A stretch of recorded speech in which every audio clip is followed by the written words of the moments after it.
Good morning, ladies and gentlemen. I wanted to say at the beginning of my closing argument, this is the only chance that I have to talk to you about what I believe the evidence has shown in this case, and perhaps provide to you some items that you should consider in your discussions when you go back and deliberate.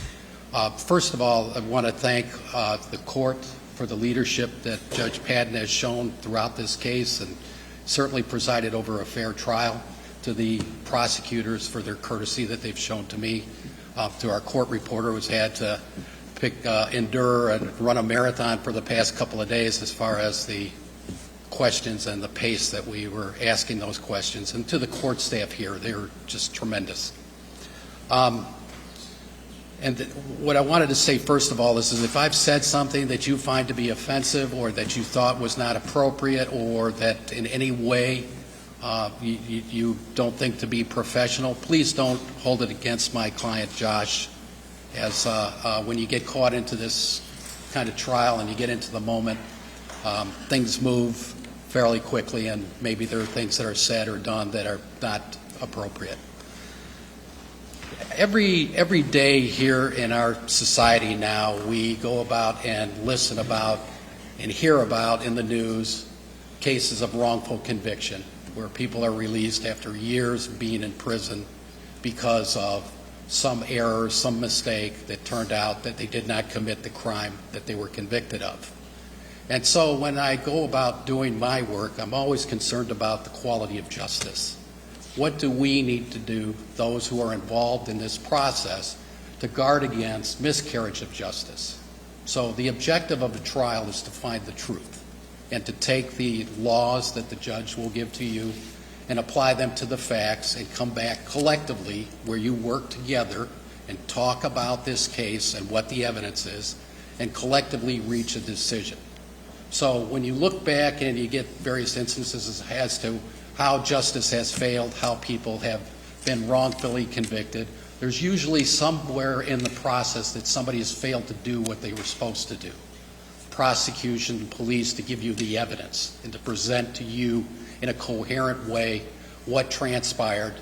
The defense, to provide a proper defense, to be prepared, to evaluate and look at all of the facts, to raise the questions. The court, to make sure that the instructions of law and the way the trial is presided over, that it's a fair process, equal to both sides. And then finally to the jurors, that they remained attentive, they listened, and then they had the energy at the end to work collectively together to come to the conclusion. So I'm confident in this process that we've been going through and watching your observations that you're engaged and you understand your duties and responsibilities. So I want to just turn to a couple of items that I think I'd like to discuss in the time that I have. First of all, burden of proof.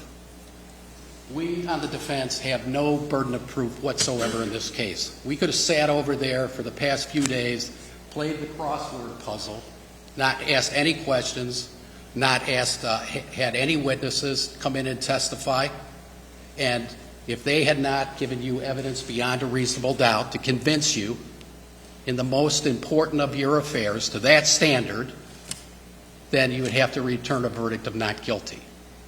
So the burden is always with the defense. Josh did not have to testify in this case. You cannot consider that for any reason. Say to yourself, well, what's he hiding? Why isn't he up here giving his explanation? Can't even go back and talk about that. And if anybody is discussing that, well, why didn't we hear from Josh? You got to check that and stop it immediately, okay?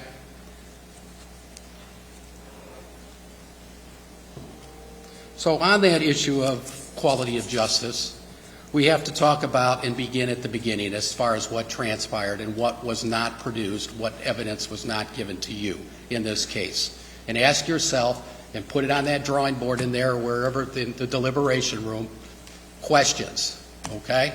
And start asking you one after another, after another, after another. And then you say to yourself, are there issues that remain unanswered that you have as questions? And if you have sufficient amount of questions, then the state has not met its burden of proof, okay? So it's a calculation that you go about in deciding the facts And you do it at the level that you would do in making decisions in the most important of your affairs. Who you should marry, where you should send your kids to school, whether or not you should get that test that the doctor told you needed to have. Those kind of things, that important level, not whether or not I should go to Burger King or McDonald's, okay? So it's at that level. If we can, if you don't mind, TJ. So I'd like to just talk about a few things, and I want to begin with the SANE nurse examination, and Nurse Dorfler. In society, we depend upon certain institutions to do things, to give and collect evidence, the business of forensic science. And forensic science and the power of science is that it can be replicated, it can be repeated, it can be tested, and that the scientific community accepts it as a notion, the fingerprint, the DNA, the process that needs to be followed to be consistent. You've heard the testimony from the DNA technician that came over from BCI, that she is subject to peer review. You heard from Dr. McCullum. All of her decisions that are made and findings are then looked over by somebody else to verify because of the importance of a witness who comes in as an expert and gives evidence, gives information that they know that lay people are going to rely upon and may not be as completely understanding of the terms that are testified to and give it the benefit of the doubt because that's what that person does. And that person works for an institution in our community that's there to serve. So just talking about the SANE nurse exam here, okay? And I'm not quibbling with, and I'll talk about this a little bit later on, the relationships and in the community, that's okay. It's just when it gets to a point in time, does it create some sort of bias or tunnel vision when people are trying to be helpful? She told you, Nurse Dorfler, that she was called in, that she was tired, that she did this because of her friendship with the MM's mom. So she's trying to be helpful to come in. I'm not saying she's corrupt. I'm not saying that she skewed the evidence. I'm saying that she relied upon some junk science and then she didn't do the work that she needed to do. She cut the corners that she had to follow. It's not like, well, I'm only going to take, if the literature says you're to do 9 photographs of the eyes, upper and lower, different views, then that's what you do. You do 9. You don't just do 2. If the literature says, and the standard of care for the science itself says, if you have subtle observations that you think perhaps may be bruising or injury, you bring her back 2 days later, you bring her back 4 days later, and you get that evidence. You confirm what you believe was there. That wasn't done. Those are corners that were cut. Also, ladies and gentlemen, why does she, in her evaluation, have all of these people participating in the examination of MM? Mom, assistant SANE nurse, is right there. She participates as far as evaluating and looking at the injury. You have the advocate, and the advocates are very, very important. People who've gone through or have alleged gone through traumatic events, yes, they need advocates. They need people there to help guide them through that. But that doesn't entitle them to become active participants. They're there for comfort. They're not there for investigation. They're not there to question witnesses. They're not there to use relationships that they may have to help get this thing pushed through the criminal justice system. You heard in the testimony, ladies and gentlemen, that the prosecutor's office said this was a hot potato and that they were going to withdraw because of the relationships that they have, that the prosecutor has in this case. So they called in the Attorney General and asked the Attorney General to take over the case. The court approved that appointment, and that's how these fellows get involved in this case. They have all the resources, ladies and gentlemen, of the state of Ohio. They've got a crime lab. They've got the BCI. They've got investigators that they can bring out, and they've got sufficient amount of resources and experience investigating sexual assault cases. So to leave this on and try to just show that, well, the sheriff, what he did, that was okay, that the investigation by Detective Coulter and the findings of and activities of Deputy fair, that was sufficient enough, so that we don't need to go out and do the other parts of this investigation.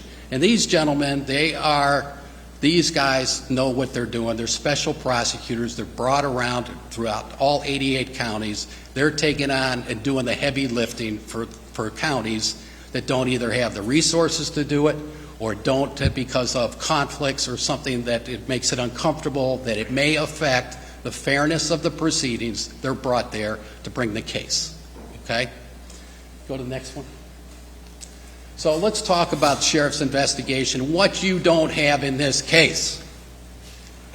This is an incident that occurred in a truck. Look at the man over there, described as a small truck, a little red truck. Look at the man over there that is accused to have been able to get out of that truck, get up on top of that bench seat, lay down on top of MM, and then proceed to brutally attack her. The detective tells you after we're going through the cross-examination, doesn't sound possible. Okay? He's even telling you he himself has doubts as to what the story is. Why doesn't he get the truck impounded? Why don't we get the BCI van out here to come out here and process that as a crime scene? Are there hairs in there? Is there evidence of struggle in there? Is there a broken radio knob? Is there prints and footprints on the dashboard? There's a number of things. And most importantly, ladies and gentlemen, how big is the interior of the cab? Because if you've looked at Josh over the past few days, it's clear to anybody who takes a look at him, he's a big man. And he's wearing that seat in that truck. He's tight in there. And between in that driver's seat, he's got that steering wheel, he's got a horn right there, he's got a stick shift on the floor, all of that. And you needed to get photographs of that, folks, and you needed to, in order to make your determination and to have confidence in this investigation, they needed to have that truck processed. And that wasn't done. The cell phones. Every time I go into a restaurant, and I'm getting to be an older person now, every time I go into the restaurant, and I see families getting together, everybody's on their phones in their own different world, doing the communications and talking to others or looking at something. They are witnesses to events. These are diaries of your life. The detective knew, he knew about the cell phones immediately. Didn't get them, didn't gather them up. You could have got the Snapchats, could have been collected immediately to give you a better picture of what happened and how this conversation unwound on the day following this incident. What was talked about between the girls? What did they communicate to? Who else was getting involved in this? Well, we'll never know, folks. We'll never know because he chose not to do that. Also, ladies and gentlemen, when he's doing this investigation, you get those cell phone communications, you get the tower records, you can identify who they were in communication with, where they were at the time, who responded to them, where that cell phone was. There's all kinds of sophisticated investigative information that comes out of these phones, but we'll never know what was found. We'll ask you, the prosecutor says, well, just yes, that perhaps that's what they said, but we'll never know. Going back over to the bars, what took you so long, detective, to get there a year later? Was there something else that you were working on, some other case? If you've got communications and you've got information that a crime occurred and you've gotten a history of what occurred and where they were and at the times and places, you go and you look at the event, the incident, and what occurred before, during, and after. Could have gone to those bars on that day, gone to the bars, got found out if there had been video, and apparently from the testimony there's video of the interior and exterior of some of these bars. You get a pretty good picture of what kind of time were the folks having inside the bar. What were MM and the defendant doing inside the bar? Was it, as MM originally is telling Detective Calder, barely said 3 words to him? Or is it what her friend said, that she was thinking of getting with him and that they were hugging on each other and they were spending time together? We'll never know if there's that kind of corroboration in this case. But prosecutor says, look back that, look away from that. There's nothing to see here. And then out in the parking lot about concerning the the shots of Fireball and exposing the breasts and all of that kind of stuff. It gives you a little bit of a flavor of what's going on in this during the events to lead up to the incident in the driveway. The driveway. We don't have photographs of the house. We don't have photographs of the driveway. Been nice when these witnesses came in to show them a photograph. I believe the driveway in the house is still there. Could have went over there the day that he found out about this. Didn't do that. Next one. None of interviews with these other, the boys that were with them that night, especially when it goes to Justin Ayers, who was dropped off, who pulled up in the truck apparently when this was taking place, this incident. Not even interviewed. Hey, did you see anything? Could you tell that there were people in the truck? Could you tell the positions of the folks that were in the truck? Could you tell what they were doing? Did you talk about it? Did you Snapchat and say something like, oh, it looks like MM and Josh are getting together. They're hooking up. But we don't have cell phones. We don't have interviews. We don't have any of that information. But there's nothing to see here, folks. We're just going to keep on going. And then the interviews that the detective conducted. Some of them with MM, where the advocate is in there, and from the testimony that we hear, is that MM's advocate also gets to participate in the interrogation, not just as an observer, but as the junior detective in that interview. The sanctity of the investigation must be protected. You cannot allow it to be contaminated with persons who are not law enforcement. We have to have confidence that the police, when they do their investigations, it's free of interference and distraction from others. That didn't happen here, folks.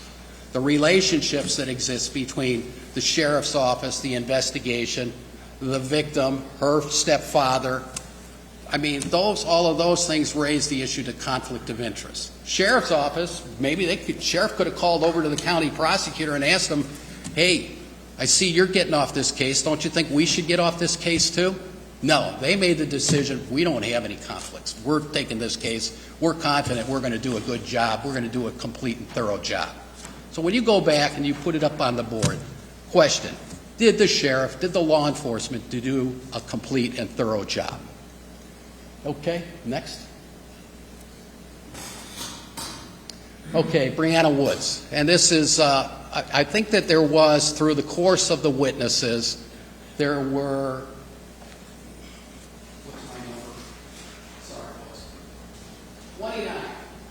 29 times witnesses we had to break, or 29 video clips witnesses had to view in their testimony over this trial, that they had to view and review to refresh their memory of what they said to the police back in 2019. Now, I agree, memories fade and things change over time, and that's why it's good police work when you're doing these interviews and stuff like that to capture it in an interview room so that it cannot be questioned as to what was said and that you can get a clear picture. One of the greatest advances in police work has been the requirement of having body cameras and to be able to document that. There's so many times where people were either policemen are accused that they did something, they violated somebody's rights, or in those some occasional times where that did in fact, something inappropriate did happen. So as we advance in our quality of criminal justice and to satisfy society that they can have confidence in the way that the police conduct their investigations, the body cam came along. And I just want to talk about the body cam with Deputy Fair. Deputy Fair tells you about an incident when he comes back to pick up the rape kit and to pick up these photographs that Nurse Dorfler had put together. And he indicates to you that Dorfler told him at that time that she did not see anything of evidence of injury on the front neck of MM. Okay? We asked Nurse Dorfler about that. Said, oh, I don't know if I remember if I was on body cam. So we took a break, she took a look at her video, and she came back in here and she told you, yeah, that's what I said. Yet when she comes in here, perhaps she wants to be a helper, to be an advocate, or to just stick to her guns, that what she saw was evidence of injury. But all of the documentation does not support that. And you can say it, folks, the emperor has no clothes here. Look at those photographs, go through them yourself. Look at the areas where there is claims of injury. Take exhibit number, I think it's number 10, that drawing of Josh's hand.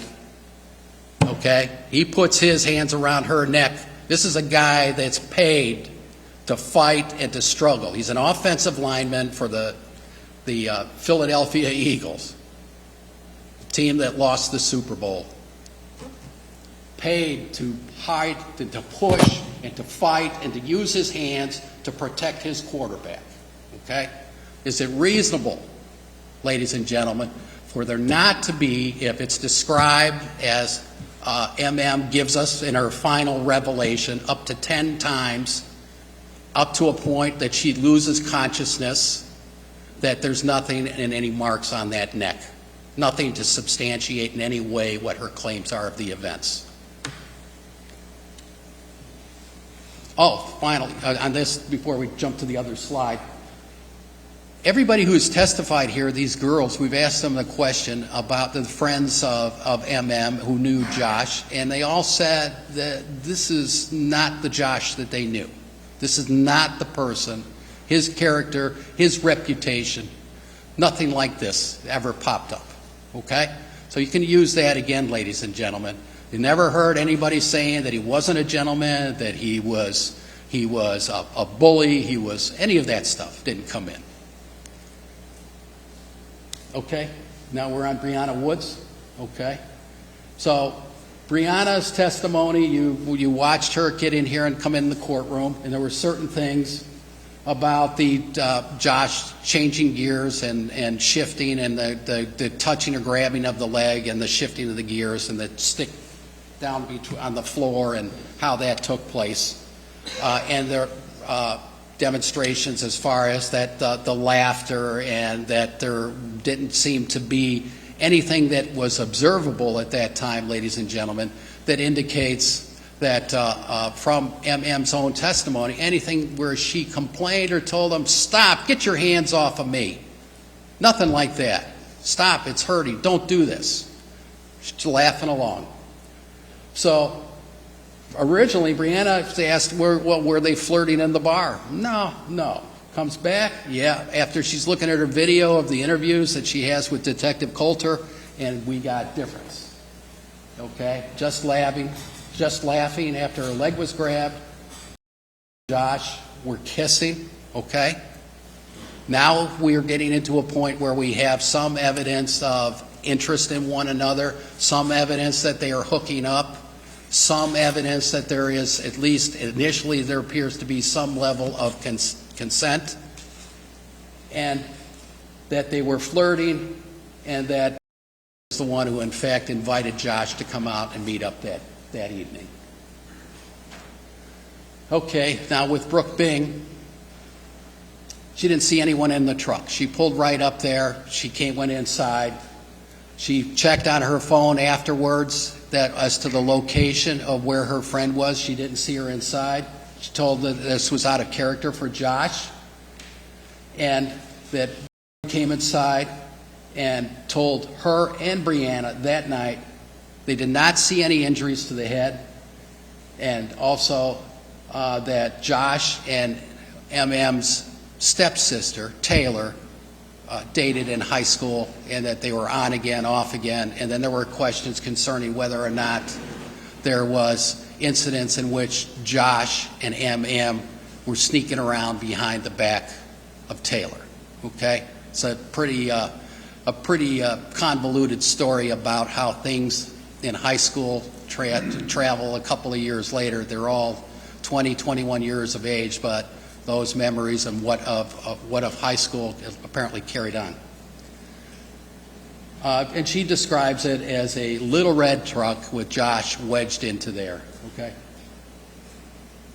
And then Brooke also, that she had the time to refresh her memory, and these on the right-hand screen. Brianna told me MM wanted to get with Josh, and we understood. Now there's some interpretation of get with. Originally we were hearing with get with leads to some sort of romantic interest. Then they're trying to tell you that, no, get with just means we're just going to be friends. MM were friends after high school, and they talked.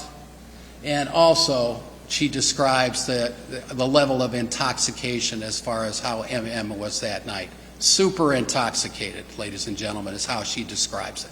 Yet when MM comes in here and testifies to you, no, I had a glass of wine at the when we were getting dinner at the Wagon Wheel, I think that was the name, and then 2 beers at the other bars that she went to. Not intoxicated, alert, oriented to time and place. Okay, and then also that MM asked Josh to meet them. He was invited to come there. Okay. Dr. McCullum, important because the reason we brought Dr. McCullum in here, ladies and gentlemen, is to show you how it's done right and how people who are professionals and are dedicated in their careers and understand what the rules of forensic science are, of what they can say, what they can't say, what's an opinion, and as far as trying to steer an investigation or trying to perform an evaluation on medical examination of MM with the objective of steering it to corroborate her allegations of what took place. Dr. McCullum comes in here and testifies to you concerning injury, and then after taking a look at the size of his hands and the questions that MM was saying that she had been strangled up to 10 times, lost blackout consciousness, how long does it take for one to be with an application of force in order to be rendered unconscious, how long of an application of force to your throat does it take till death comes. So compare the medical records of the same nurse as far as what was described by on the night or the next day when she was interviewed and examined, and compare that to the testimony and the comparisons that Dr. McCullum did concerning the before and after, the December of 2019 photographs to the March of 2020 photographs, those comparisons. Do you find in those photographs, and looking at that, do you find any difference? Do you find anything there that shows, yeah, there's some injury? We have the MRI reports, those scans that were taken and given to MM in December of 2019, and then the follow-ups in March of 2019, normal, no evidence of injury, nothing in there whatsoever, ladies and gentlemen. The explanation as far as the detective, and he writes his report, a little bit biased concerning that evidence of a small hemorrhage, but he fails to disclose in there that it's an artifact, that it appears to have been occurred by MM moving during the MRI, and that the recommendation, and you'll have the record there and you can look at it, that says that if you have any concern, the follow-up and policy would be to do the test once again. So the medical people, I mean, we don't have the emergency room doctor doesn't come in here and give an explanation as to her demeanor, who called the police. We don't have that information. All of those kind of details, ladies and gentlemen. Okay. Dr. Howren, emergency room doctor. He's telling you, ladies and gentlemen, if you're getting this kind of pressure and you're in a near-death experience, a violent altercation, you're going to be fighting, you're going to be struggling, you're going to be looking to see if there's injury to these hands, the fingernails, you're going to be scratching, you're going to be fighting for your life. We don't see that here as well, ladies and gentlemen. Okay? The other thing about the petechiae, okay, the bloodshot in the eyes and the small burst blood vessels to the eyes. Ladies and gentlemen, again, the level of force that was accomplished here, you would expect those eyes to be severely bloodshot, loaded with petechiae. It's not there, folks. It's not there. Okay. Okay, now I'd like to just, the few moments that I have left here, ladies and gentlemen, is that I've told you that we don't have a burden of proof to show anything in this case. We didn't have to do anything, but we chose to do. And we did that through cross-examination. And you've known from this, ladies and gentlemen, from the appearance of the accuser on the witness stand and what she told the police, what she told her friends, what she told the medical folks at the hospital, that there are a number of inconsistencies as far as her telling of the story. We know that, first of all, when this case was originally investigated, that she was pulled back into that truck, that she was grabbed and restrained of her liberty at that point in time. When she gets on the witness stand, "I'll be in a minute." That's what her response is. And then she is observed kissing Josh. Didn't appear to be non-consensual, appeared to be that they were doing something inside the truck. When her friend left the truck, she told you, "I had no concern that she was in trouble. I had no concern that she was in danger." And she went on and inside to the house.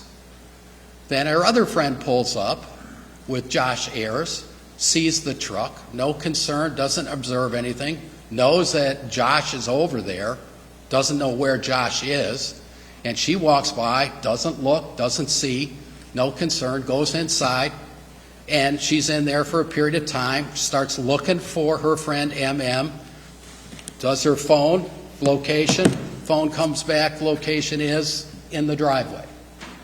No concern to run out there and make sure she's okay, nothing like that whatsoever. She knows at that time that her friend is in the truck with Josh.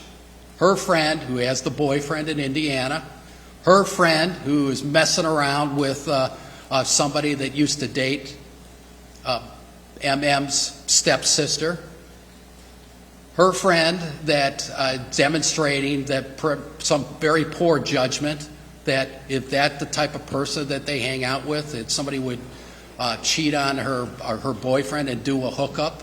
I mean, those things are pretty devastating issues that one would have to address if she was in that truck consensually and participating in this. She was found out. Ask yourself this question, folks. That whole episode of being pushed down on the bench seat, held against her will, and choked and everything like that, why does Josh care if they pull up in the truck and somebody sees him making out or engaged in sexual relations with MM? What does he care about that?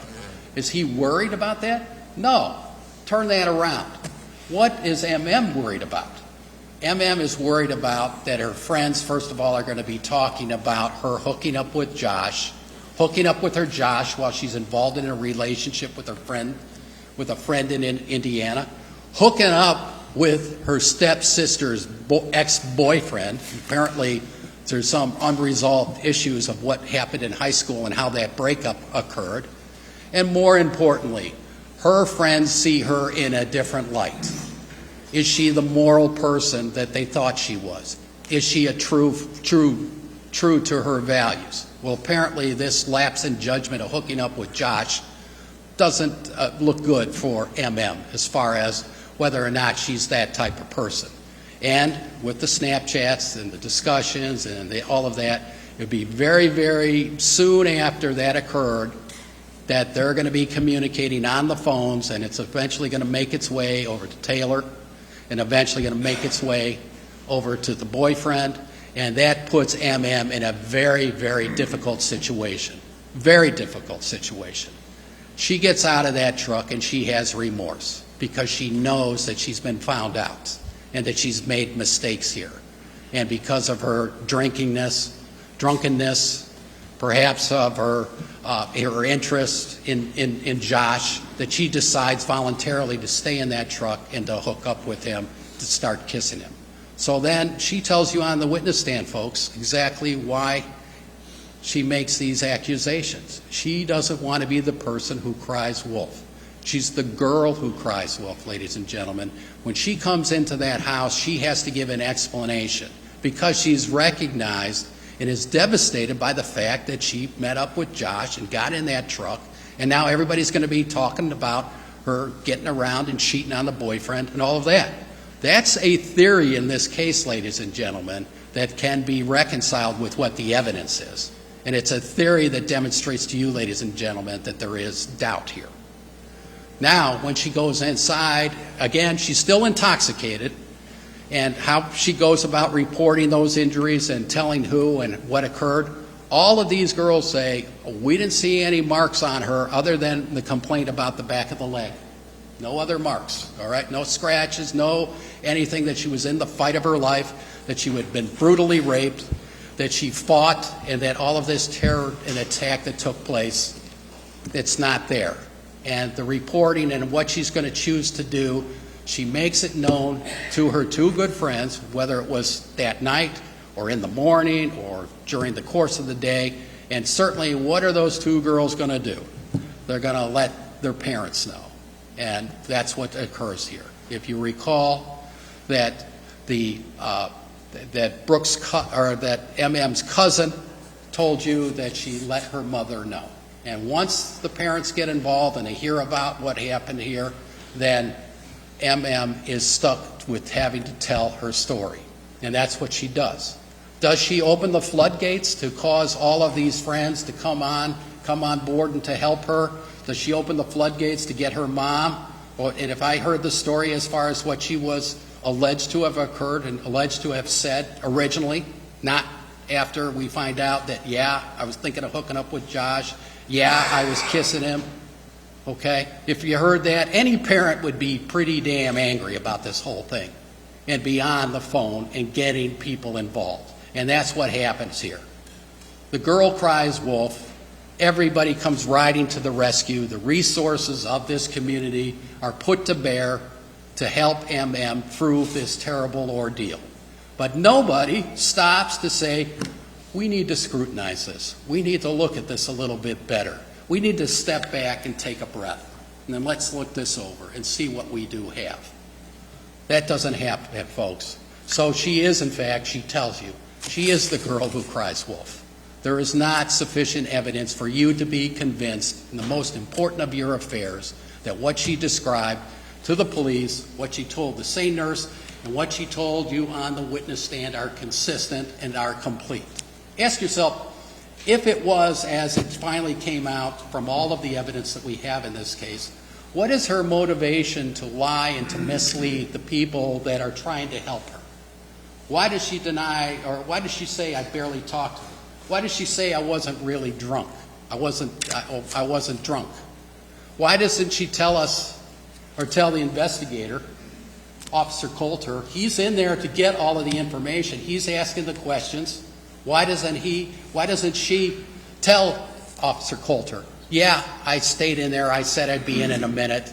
And yes, I did kiss with him. I did be in there voluntarily. Why would she tell him that?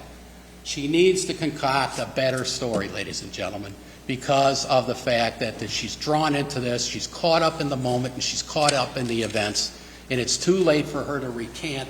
It's too late for her to clarify. She could have easily said to Detective Coulter, well, there's some other things that I didn't tell, or that I didn't tell the SANE nurse, and there are other things that I didn't tell Deputy Fair when he was out there taking the report and taking photographs. And you look at those photographs, okay? Those are fresh. Take a look at those, all right? Ask yourself, is there any evidence of injury there? Also, when she goes in there, the original photographs that are taken of that ear, she's still got the earring, or the ear piercing is in the ear at that point in time. She doesn't tell the detective when she's in there in the interrogation room with her supporter, with somebody who wants to help her, with all of those resources. She doesn't say and come clean and say, you know, I didn't give you all of what happened, because she could not confront herself with that, because of, if she admitted to that, then she had to admit that she has been stringing along a story, and it took this momentum and it snowballed out of control. So those are reasonable theories, ladies and gentlemen, based upon the evidence in this case, that create doubt in the case. Okay? How am I doing on time, Judge? You're fine.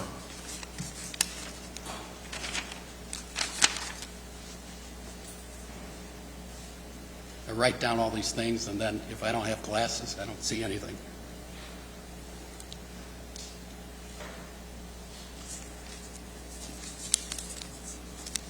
Okay, let's talk about the doubt, all right? The doubt is that you have to have multiple questions concerning the quality of the forensic sciences. I've talked about that and why we need to have the ability all the way back to Scotland Yard and the stories of Sherlock Holmes and all of that stuff. You gather the evidence and you let the evidence take you wherever it leads. You don't turn it or try to guide it or do anything like that. You go forward, and whatever facts are, you address them. If they're good facts, bad facts, as long as it's leading you to one destination, the truth. It's not predetermined outcome. It's not to support MM. It's not to, take on the big football player in the town who's got a promising career. Let's take him down so we can put a notch on our belt. That's not what this is about. This is about you finding the truth, and the science is junk in this case, and you can't rely on it to get to what you need to have as evidence beyond a reasonable doubt. You don't have to have and answer these questions. They needed to give you the answers, and they haven't done that. They needed to do the investigation. We've talked about the doubt that we have as far as the quality of the police and law enforcement investigation. That's not there. It's not to the professional degree of what we in society expect for a police department or sheriff's office or BCI to investigate and uncover the facts so that you can make the call as to whether or not there's sufficiency that a crime occurred and whether or not he should be held accountable for it. There's sufficient doubt here as far as MM being truthful and complete, and the various versions of events that she's given, you can't rely upon. You can be sympathetic that the life that she was living at that time was not the best for her, that the use of alcohol and the drinking, the partying, the nights of incoherency, all of that are troubled teenage years that a lot of people, most of us, get through those kind of things and go on, but some get stuck in that moment.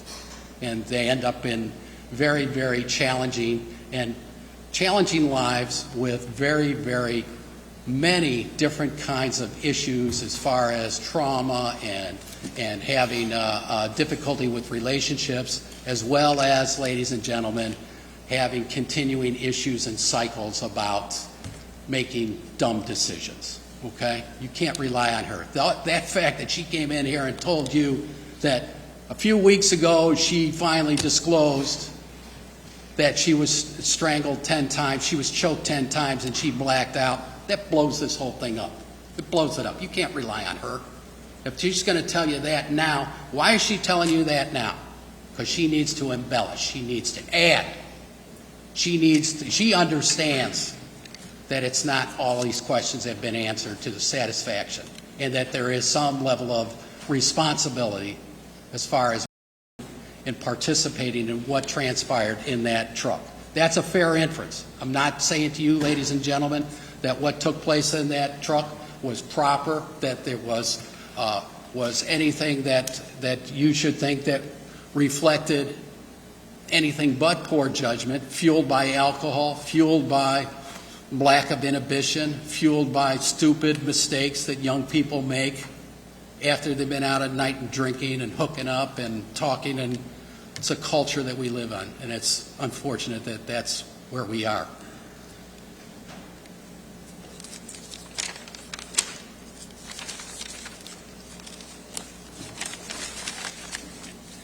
I will say to you, the consequences of this hookup were devastating to the relationships that had, whether they were with her friends because they look at her friends look at her in a different light, to her betrayal to her sister, and to her lack of fidelity to and commitment to her boyfriend. Those are significant issues in somebody's life. That's stuff that you have to deal with. And when you're found out about that, most people will try to avoid it, be scared about it, not want to confront it, and that's how you get caught up in making these allegations against Josh. So there is remorse and there is regret. So I'd ask you, ladies and gentlemen, that you use reason and common sense in deciding this case, and go down and put on the board all of the questions that you've not gotten in this case, that have not gotten the answers to. And then ask yourself, is it sufficient for you to do your job? Or has somebody else not done their job and given you the evidence that you need to have in order to come to that conclusion? The defendant is a young man. He's from this town.